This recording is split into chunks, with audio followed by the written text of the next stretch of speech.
Welcome to Lincoln Log, where we speak with leading historians and other officials about their stories, research, and wisdom.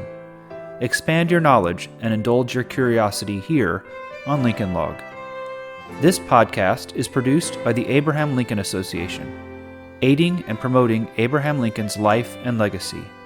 Founded in 1908, the ALA remains the nation's oldest and largest Lincoln organization. Learn more at abrahamlincolnassociation.org. Hello and welcome to the Lincoln Log Podcast. I am your host, Joshua Claiborne, and today I'm thrilled to have with me Brad Ricca, the author of Lincoln's Ghost, Houdini's War on Spiritualism, and the Dark Conspiracy Against the American Presidency. Brad is no stranger to blending history, narrative energy, and deep archival works. He holds a PhD in English from Case Western University, and over his writing career, he's turned his attention to true crime, biography, comics, history, and more. And his prior books include Mrs. Sherlock Holmes, which got some nice award attention, True Raiders, All of the Lionheart, and Superboys, among others. In Lincoln's Ghost, Brad takes us into one of the most curious and unsettling chapters of the early 20th century America. How Harry Houdini, already famed for illusion and escape, launched a crusade against spiritualism, séances, fraudulent mediums, and a powerful culture of belief and communication with the dead.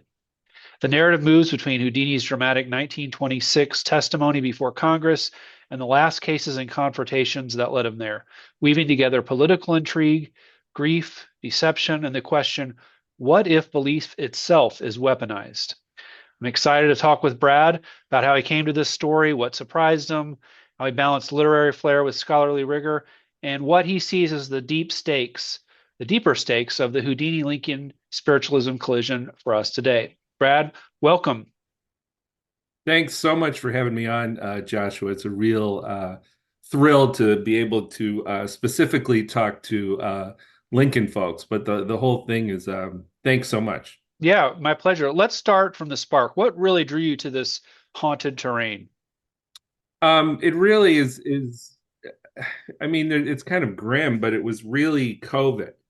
Um, I really wanted to. My last book was kind of depressing, but I really wanted to write something that would be a little lighter or happier. But COVID happened, and just this idea of so many citizens, certainly not just in America, people of the world, but we're gone in such a short amount of time. And it seemed to me like, how are we? The question was, how are we going to deal with it? And I still think we haven't dealt with it, certainly from a national standpoint. And that was the question that got me going, because these are the things, the solution to that question of how do we deal with so many of our our people dead in the early 20s was spiritualism, which was we're just going to keep talking to them and they will talk back. And you begin to see how really alluring that was, to a nation that was bereaved by both the horrors of World War One, but also the Spanish flu Yeah. pandemic. Let me ask you this. In one line, what is Lincoln's Ghost about? And what's the dark conspiracy you can tease without giving away the end, if that's possible? Yeah, I mean, it's really about, I mean, the thing that really got me into it is I liked Houdini. I was interested in writing something maybe about Houdini. And then I came across this line that he idolized Lincoln. And that seemed to me just so strange. This master showman, really loved Lincoln. And, Yeah, they were never around at the same time. Lincoln dies and Houdini's born uh, 9 or so years later. And that really got me going as to how Houdini viewed this figure of Lincoln, who is no longer, around in the public life, but was still there. And that got me right. to the ghost of Lincoln, but how Houdini looked at him, but also how Houdini's enemies used Lincoln. And these are the spiritualists. So this is the longest sentence to describe the book, but the book's really Yeah, about Houdini going against spiritualism, which he finds as just a complete fraud. And Right. he's extra motivated by the fact that they use Lincoln to make their arguments. And the dark conspiracy, um, isn't just a kind of fancy, the publisher, let's put dark conspiracy and then the algorithm will search it better. Is I really came upon one that the people who, without spoiling it, the people who were behind spiritualism, and not all of them, but this particular group that Houdini was going up against in Congress and so forth, were really being led and kind of pushed by a political group behind the scenes. And it Yeah. turned out to be a right wing, very scary political Yeah. group. Well, yeah, let's maybe set the stage a little more for spiritualism's rise and try and paint the moment. Why did seances explode in popularity after World War I and the flu pandemic? And what kind of people would find comfort in that popularity or that spiritualism? Yeah, and that's a great question because the people who found comfort were there were so many out there who had lost someone to the war or to the flu. Yeah. So there was this audience that was very ready for it. And it comes from, every culture has had this sort of, means or method or promise of speaking with the dead. Um, in America, it comes, from Victorian England, but really, it comes through three sisters, the Fox sisters, who were very famous, and they're alone in their. And it's just the creepiest story, but they're alone in their house, and their mother kind of sends them off to bed, and they start hearing a tapping, and they tell their mother that it's a spirit and they can talk to it. This draws people from all over come to see the Fox sisters and to commune with their own lost ones, and they go on tour, and it becomes this whole thing. And it's interesting because it's religion or religious. Well, I should start back. It's religious in nature because it's God's involved and it's speaking to the dead, but it's not religion. It's not a religion. Yeah. And they kind of started off, and it just um, goes through the country, um, for lack of a better metaphor, like wildfire. Is you start seeing mediums show up in every city, and they do work from churches much of the time, their own churches. They start their own. The National Spiritualist Association, which is still around today, um, and a really great organization. They helped me a lot. Yeah, so I mean that's how it gets here, and it kind of is open. The best part and the kind of smart part of it is open to everybody. You don't need to be of a certain religion or a certain sect to go to a spiritualist meeting. You just show Uh-huh. up, and you're of course encouraged to make a donation, and you can speak with your loved one. Huh. So for listeners who are new to the period, what did a typical seance look like and feel like, and were there any methods that surprised you? Yeah, so it's kind of like what you would think, or kind of the Hollywood version. There's a sometimes there's a table, sometimes just chairs in a circle, and the medium, would dim the lights, and they would put stuff around the windows, and it would often begin with a hymn, and people would sing along, and again, it would address God, and please allow this to happen. And sometimes the medium would be obscured by a curtain, or would go into a cabinet. This was called cabinet work. And sometimes the whole crystal ball thing's a little kind of Hollywoodized, but the Hollywood version, but sometimes that would happen. And then you would have the supernatural moment. And again, part of this book was not to, like, Houdini thought it was just all fake, right? Right. He was so angry about it.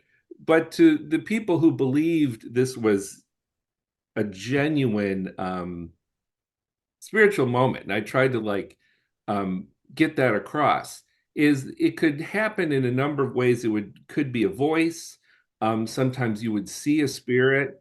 Later on, they really turn up the volume, and ectoplasm would be involved, and you would feel it. But it would all depend on how good the medium was. And some of them were quite talented. And the interesting thing too is that most of the really successful ones were women. And others have written about this. There's a great new book out about how kind of spiritualism helped women's voices become more powerful in a public setting, in Yeah. in a religious setting, and so forth. So let's get to Houdini. Obviously, he was a showman, but in this respect, as you note, he was very much a skeptic, and he exposed mediums with really what seems like the same rigor he used to build illusions. How did his magician's toolbox make him a better investigator for spiritualism? Great question. I mean, he knew all the tricks, Yeah. right? And he knew everything that other illusionists would do on stage to get people to believe something. And he would call them out on them because he was very competitive. I mean, I think Houdini to me remains in some ways kind of a cipher because he's so unbelievably strange. And I Yeah. mean that in like a great compliment, a great compliment. Um, but so he would go to the seances, he would put on a disguise, and he would see things that they did, ways that some of them would throw their voice or would, use different things to make noises, or sometimes they would make instruments fly around the room, and he would just call them out on it immediately. Yeah. And later, yeah, later on, he would bring a flashlight and just point it on them, which he was, was sacrilege. You could not do that during a seance. And part of this stems, I think, this is me theorizing, but he really hated illusion being used to really fool people where it counts, right? In Yeah. their hearts, where they're missing um, their family members, as opposed to just entertainment. Right. Um, yeah, and it also I think goes back to too that he had lost his mother, Mm. and had some people say he had tried to get in contact with her and couldn't, and knew that therefore it was all a fake and they all had to be shut down. Yeah. In 1924, a spirit, quote unquote, cursed Houdini, and by 1926, he was dead. How do you treat that folklore or things like that, but even that specific incident without sensationalism in your book? Yeah. Yeah, I think the really kind of answer is you sort of can't, because it's such a sensational time. Is there's all this pop entertainment, minus the screens, right? You have to go Right. to everything. You have to go to the theater, go to the show, which is really kind of great. And at the same time, everything is sensationalized in the press. So when Houdini is cursed, it goes in the newspaper almost the next day. Houdini is cursed, and they ask him, "Are you worried about this?" And he says, "Well, maybe a little, maybe not." Um, so it's kind of, I think I don't say that he died from the curse, right? Right. But at the same time, he is cursed, and a little bit over a year later, he's dead. So Yeah. If you could touch a little bit on the break with Sir Arthur Conan Doyle and how that revealed belief or what that revealed about belief versus proof about celebrity power in the era. And I'm sure some listeners may not be familiar with Sir Arthur Conan Doyle, so I don't know if any background, but that break is interesting, I think. yeah, Sir Arthur's just a fascinating, I think, historical figure. Of course, the creator and writer of Sherlock Holmes. Some of my favorite stories. So I feel like kind of bad portraying him, like he comes out sometimes, but he was a deep believer in spiritualism. His One of his sons um, dies during as a result of the war, and he claims to have seen him in a séance, and it completely converts him, and he becomes, like you said, because he's famous, he's very famous. Right. he becomes this speaker for the movement and goes on tours in Europe and in America, just preaching spiritualism. And he has slides that he shows in his magic lantern show of him with ghosts and soldiers marching and ghosts over them. And people see these and half of them faint. This is what the newspaper Yeah. says. He has one big one in New York, and half the people faint, and the other half are converted on the spot. So he becomes like this main, and he doesn't make it too political, but he really pushes it and gets a lot of followers. And he was friends with Houdini. Houdini was fascinated by famous people. Yeah. And he really, because of his background, he comes from a very poor background from Wisconsin. He really liked the idea of being friends with famous people. So he tried to Yeah. like kind of collect them. But he really found Sir Arthur fascinating. Um, but Sir Arthur made the mistake of during their friendship inviting Houdini to a séance with his wife, who was Sir Arthur's wife, was supposedly a medium, where she tried to contact Houdini's mother. Right. And she gives this long response, and it ends, and Houdini says, well, that's, I'm paraphrasing. He says, that's great, but my mother never spoke a word of English in her life. And the response was in English. And Sir Arthur tries to backtrack and say, well, oh, in heaven there are the greatest universities and everyone learns all the languages. But Houdini says, forget it. And from then on, they're at bitter odds. Yeah. You structure your book really interesting because it moves towards Houdini's 1926 testimony on fortune telling. It seems to be framed in an interesting legal political story, which I think is more captivating and not just a backstage expose. But I don't know if you want to talk about why you framed it that way or structured it in that sort of path. Yeah, well, I found it just incredibly interesting. Yeah. And no one, and it really was, that was the point where I said, well, I mean, all this other stuff's kind of interesting, but I said I knew I had a book there because no one had really written about it. Right. And I really like stories of, I don't want to say average. I mean, I love when kind of everyday Americans go and testify before Congress, right? Right. I think it's always so powerful, whether it's a firefighter or, someone with a disease. And also, too, when they're a celebrity, I mean, I really love when Fred Rogers, gives his Yeah. impassioned PBS. I mean, that's the best. And here was Houdini testifying for Congress. And I said, I've never heard of this before.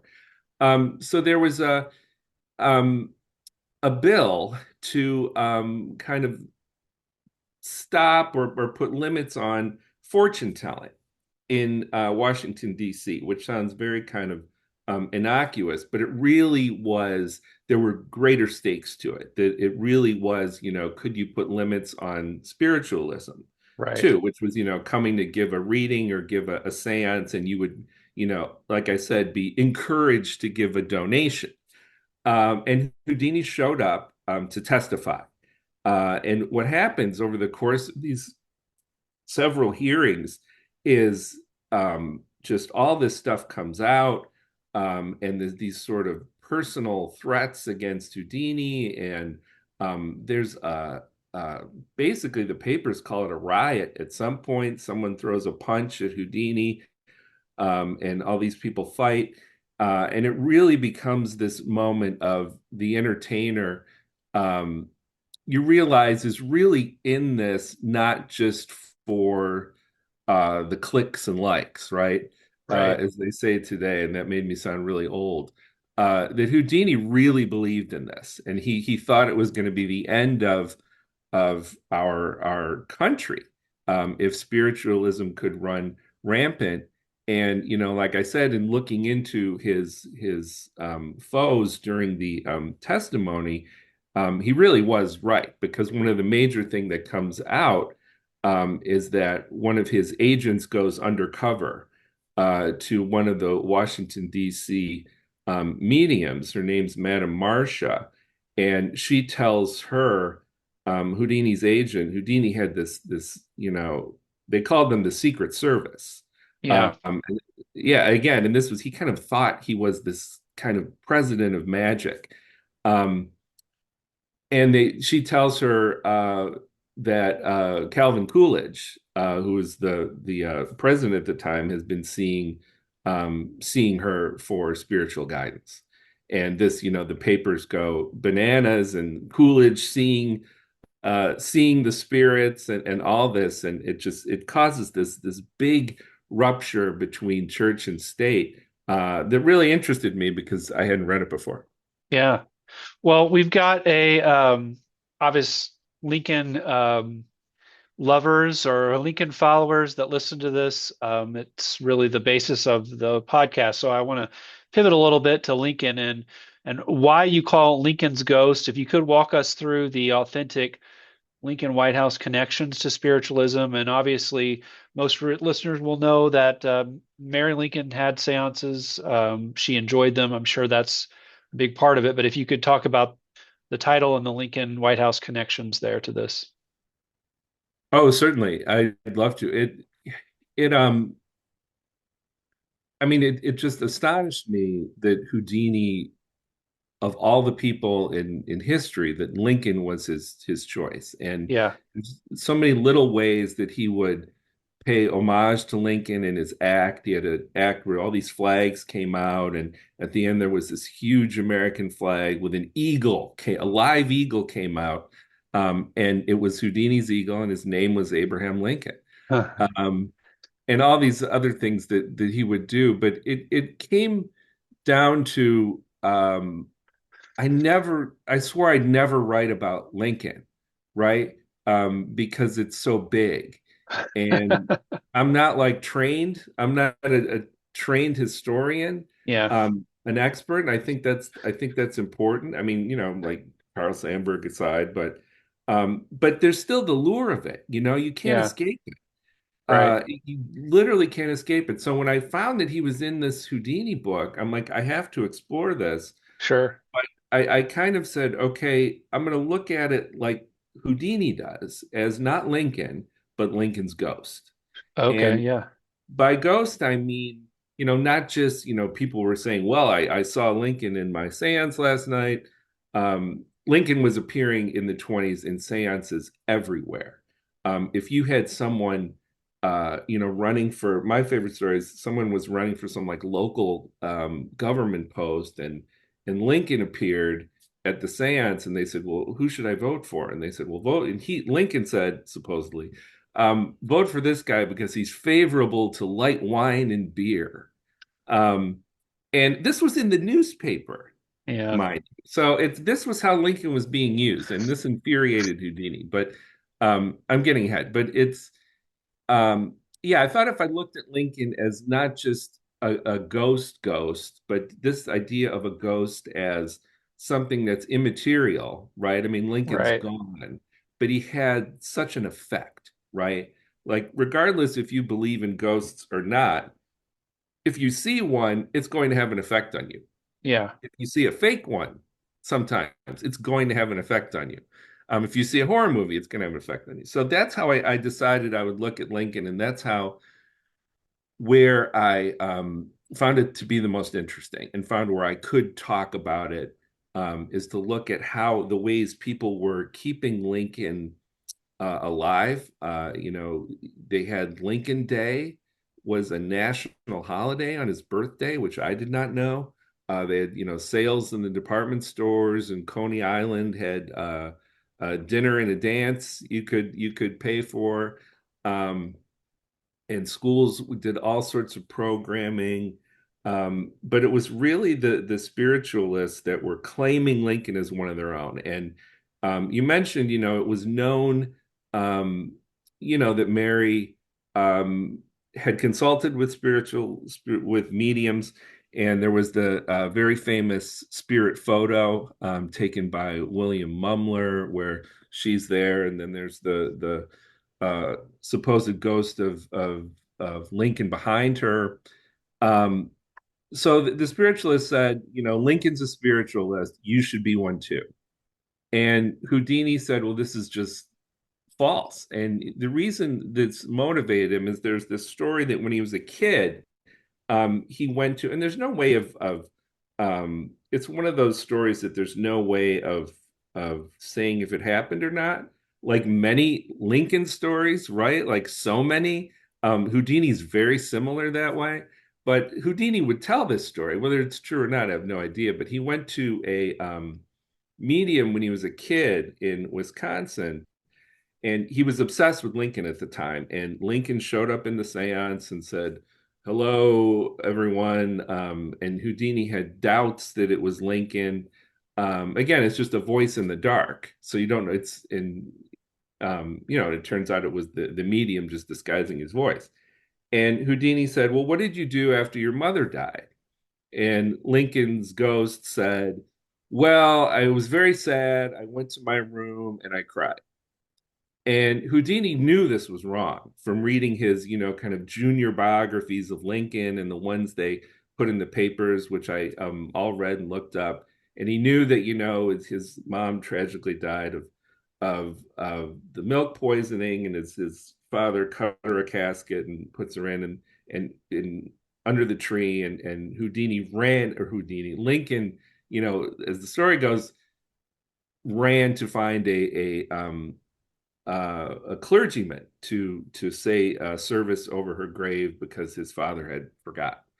And this was the story Houdini knew, and he confronted the medium afterward, and the medium said, "All right, you got me, you caught me." He's like, "It's all a joke," and this Houdini said like devastated him. Yeah. So he kind of devotes this to take Lincoln out of the argument of the spiritualists. Yeah. Well, from your research, your own for this book and otherwise, I mean, what's your opinion on how much Lincoln himself ever believed versus simply tolerated the practice of spiritualism around him? And, what kind of evidence is either way on that? Yeah, so a book comes out in 1890 by Nettie Mae Colburn, and she says, these are my reminiscences as the as President Lincoln's spirit medium. And in it, she says that she was, called initially for Mrs. Lincoln, but later um, Abraham would come to her services, and she was called to the White House. And at one point, she was what's called a blackout medium, and she would go close her eyes and then start talking, and the spirits would talk through her. And there's one point she's with Lincoln, and she blacks out, and she comes to, and Lincoln, this is her version of it. And Lincoln sees her and says, "Our dear Nettie, you've solved the Civil War." So you have all these stories of really early, 1890s of Yeah. mediums solving, fixing the Civil War, ending the Civil War, and so, but there's no what I found, and other people, I kind of stuck in. When I write these things, I try to do like make them like time travel. So you're in this era and you know what they know. Because I think that's important. There's been, other studies in the houses of the dead, um, which was great, but lots of uh, I haven't seen convincing evidence that Abraham was in it at all, was into it at all. I think for sure Mary explored it, but I think there's so much that was manufactured to say Yeah. that Lincoln was, and yet none of it kind of stands up. I mean, to anything really historical. Right. And there were political foes who Yeah. sought to utilize that as almost a criticism of him as well.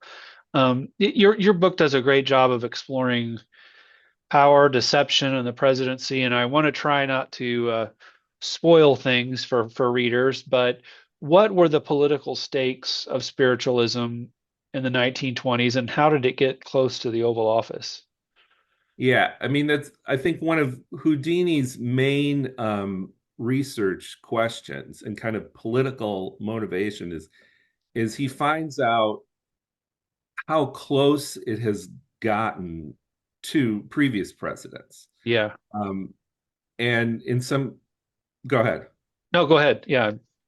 Yeah, I mean, Houdini finds that Charles Guiteau was a spiritualist, um, and he's kind of says part of this is I think he's building a case that if the spiritualists say Lincoln was one of us, Houdini can say, well, look at these assassins, we're one of you too. He finds that Jane Pierce um, consulted with the Fox sisters after her son died. And Grace Coolidge went to a spiritualist camp as a kid that Houdini later completely dismantles with one of his agents, Chesterfield. Um, so there's all these weird little ways it shows up, getting closer to the presidency and kind of whispering in the ear of the presidency. And then with this final case, this big medium, Madam Marcia says, I've been talking to Calvin Coolidge. Okay. And Calvin Coolidge has, many political attributes, shall we say, that kind of mesh with what the spiritualists were doing too. And I think Houdini's big one is he wanted to find out if John Wilkes Booth was a spiritualist. Okay. And we Yeah. know now that he did consult with that. But Houdini back then didn't know. It wasn't like a matter of the historical record. The closest he was able to find was that Edwin Booth um, did believe that he had a séance with a magician who was kind of faking it as a medium, and a table broke, and he said, "I believe completely." So I think, and this is Houdini also goes on a quest for the famous, infamous Booth mummy, which is the ultimate envelope of Lincoln studies. But I think he's trying to make a case, as kind of paranoid as it is, that Booth in some way was involved in spiritualism to kind of balance those scales and build his own army of historical examples, as it were. Yeah. And Houdini's argument, I mean, would you frame it for readers who are interested as an ethical, moral issue or a national security question or like consumer fraud, free speech? I mean, what was the angle, the legal angle he took in arguing to legislators and government officials on the concerns here? That's a terrific question, because he took like all those Yeah. approaches at times. And it's really because he's so smart. And you can see, and he's all self-taught, but and just read like nobody else. Um, and you can see part times when he does bring up those arguments, and they're really sound, and you think, let's see more of that. I'd like to see that. But in the end, I think he's just motivated, because in the end he just always, it's almost spite, Yeah. um and it's almost just Yeah. sheer competition that he Yeah. will not lose to these people, right? Right. It's very Yeah. scary. Yeah. There's a competitive element to this. Yeah. Yeah. I'm always fascinated in people's research craft. And so, which archives or collections to you gave the biggest surprises? And were there any lost documents or letters or photographs that changed or shifted your thesis during the process? Oh, it's a terrific question. I love that question too. I've heard that before in here. Always. I mean, I think I found so many similarities between Houdini and Lincoln, as different as people they seem to be, just in terms of the archive, right? Yeah. I mean, Lincoln has a great archive. Obviously, it's many places. Many places helped me. A lot of little places helped me. I'm trying to remember I love there's lots of little Lincoln newsletters that are just great. And if you can find old ones, even Yeah, better.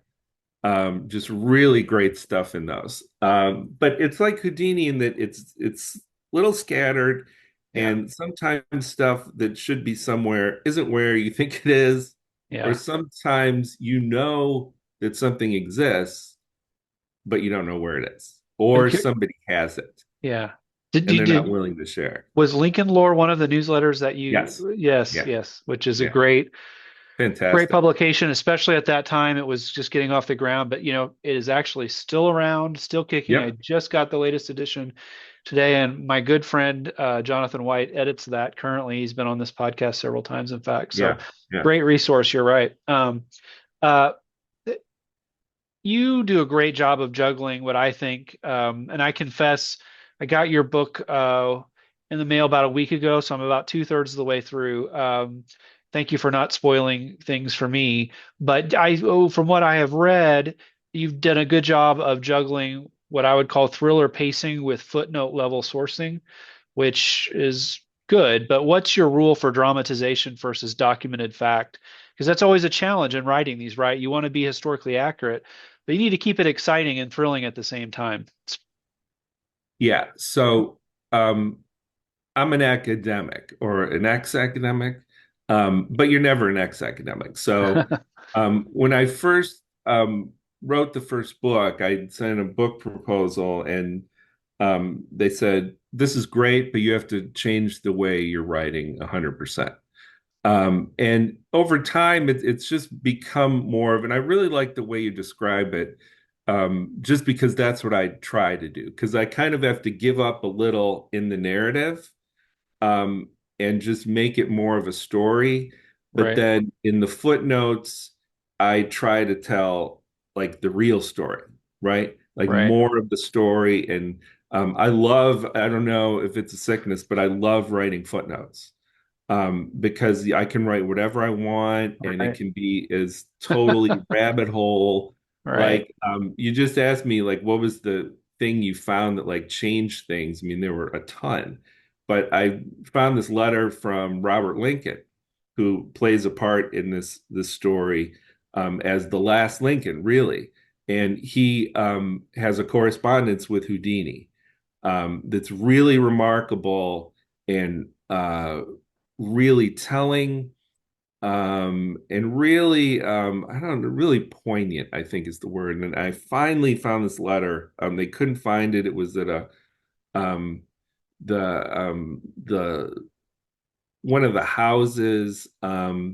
But it really kind of changed it because it was what Houdini was looking for. And then I won't spoil it, but it's kind of the answer to did Abraham Lincoln ever do spiritualism or fall yeah, or go for it? And his son has the answer. But anyway, so I try to balance things from the narrative and the footnotes. I try to have everything I write be true. Um, but of course, there's no, you know, it can't be 100% true. And I don't think anything can be until we invent time travel. Um, and the ways I do it, start with the primary source, start with facts, and then, but to give color, I like will look in the newspaper, what happened that day.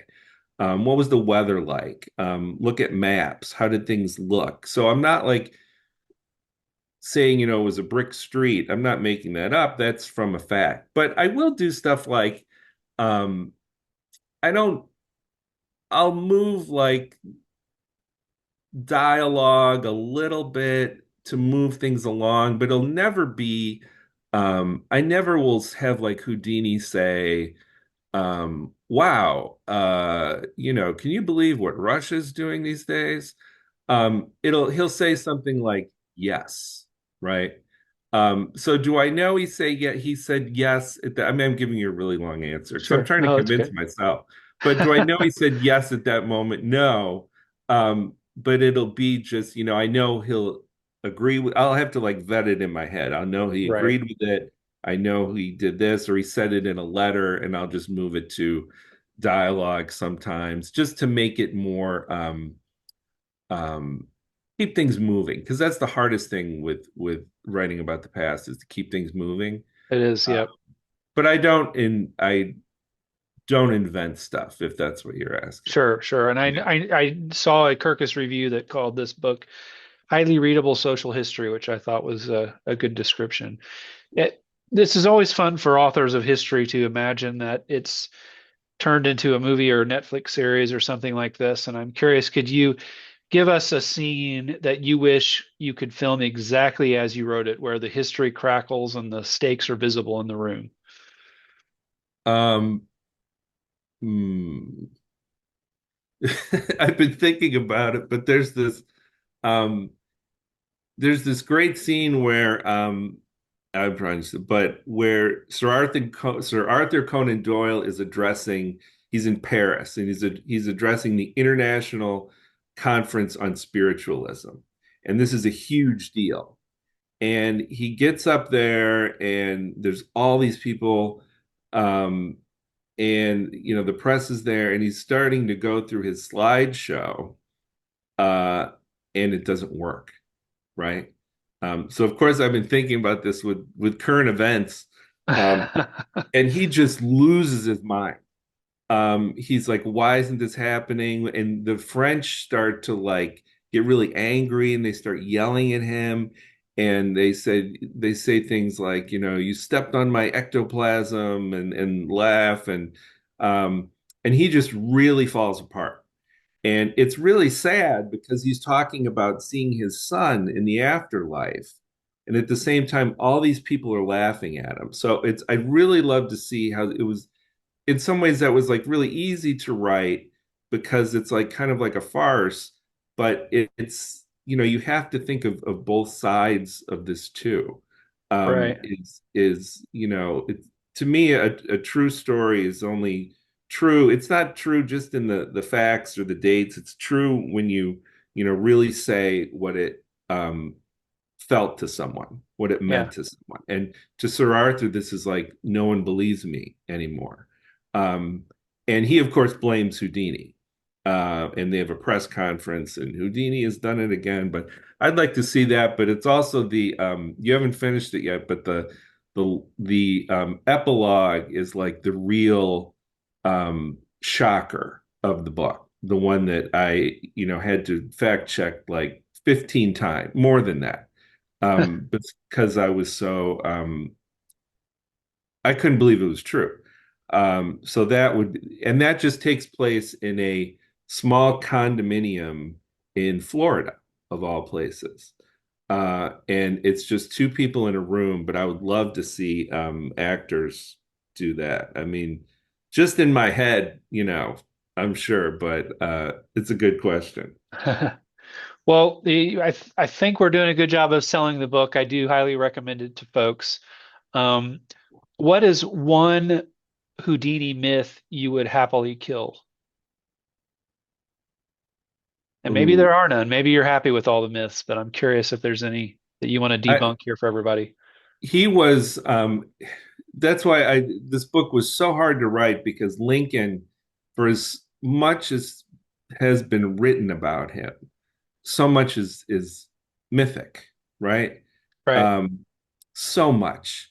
And just to like one story, I would have to go read a zillion things, which was great, to see if it was true. And then sometimes you get to the very root of it, and it's still, you don't know. Um, but Houdini is kind of the same way. He's just full of myths. I think the one thing is, so he dies in 1926. This will kind of bring back to the curse. He's about to speak before a college audience. He was doing like a college campus tour. And it was a very politicized time at McGill University in Canada, and it was a very politicized time um, at McGill.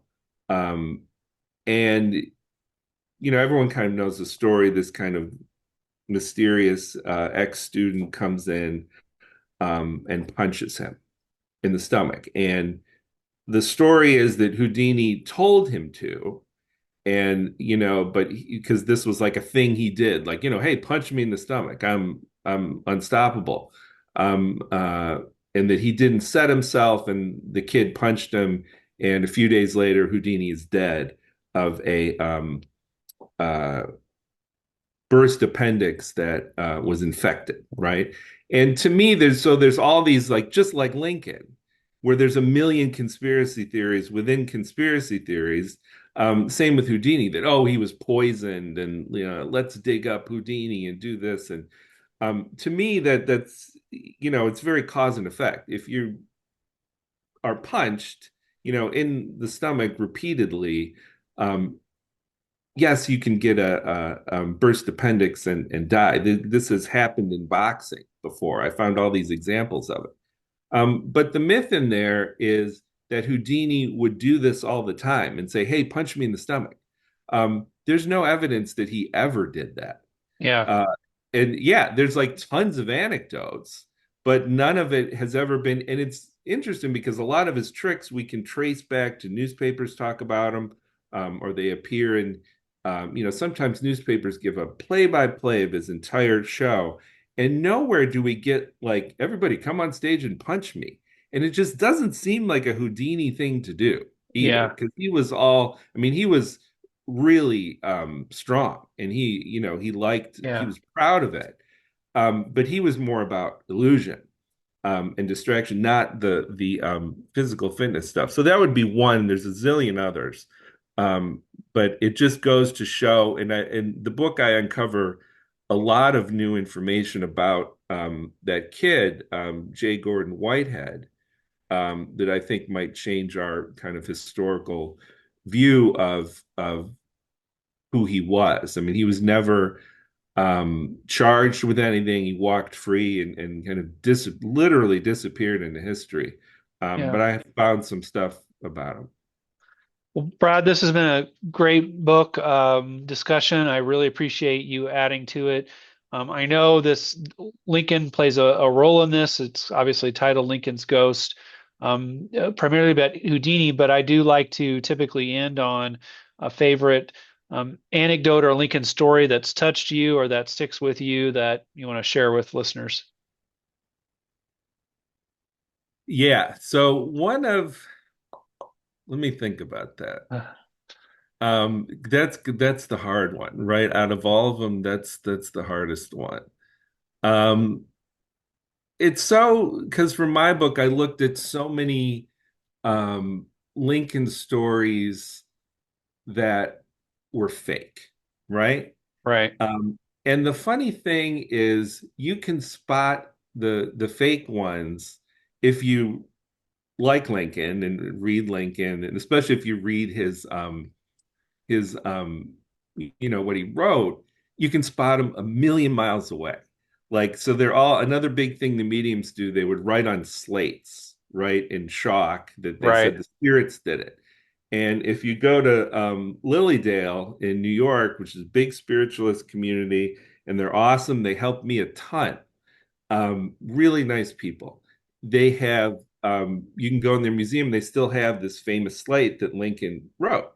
And they also have a guest role where Lincoln signs it, and then like 6 days later, Booth signs it. Um, it's there. That's all I'm saying. But you get to see this stuff, and it doesn't ring true, at least to me.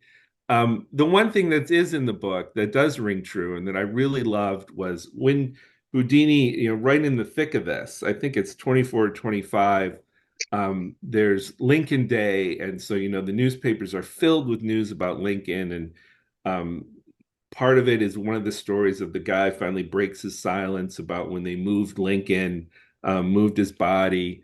So I have that in there. But I have this little part where they find a Lincoln speech. And this was always like a big thing. It still is today, right? If you find anything that's been kind of lost, and it's the speech where he loses um, his first election, and he kind of gives his goodbye to everybody. Yeah. And it's funny because he's writing it as basically a goodbye to politics.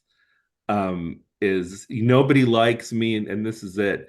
But it's so good when you look down on it through the kind of floors and floors of history. You can see how wrong he was. And Houdini really liked this speech. And you can see why, because Yeah. it's kind of everyone's against me, nobody's, but even though he's saying that, that something better is going to come out of it. So that's a long answer, but I really like that speech. It was found in like his cousin's like rummage trunk or something. Um, but it's really great. And the Times ran the whole thing on that day on Lincoln Day, and people just read it off Yeah. the first and second page. So I really like that one. Yeah, great. Well, Brad, I want to thank you again for everybody. As a reminder, the new book is Lincoln's Ghost: Houdini's War on Spiritualism and the Dark Conspiracy Against the American Presidency. These podcasts, which we put on all the podcast channels and YouTube, live for a long time. But I think this is nice because when we're going to be releasing it, it's right on the cusp of Halloween, so we've got some spooky tie-in there. But no matter when you read it or listen to this, I'm sure you'll find it captivating and worthwhile. Brad, thanks so much for joining us. Thank you, Joshua. It's great. Thank you for listening to Lincoln Log. You can subscribe to the podcast in iTunes, Spotify, or your favorite podcast app. And if you like this podcast, please consider rating it on iTunes and leaving a review. This helps other people find the show.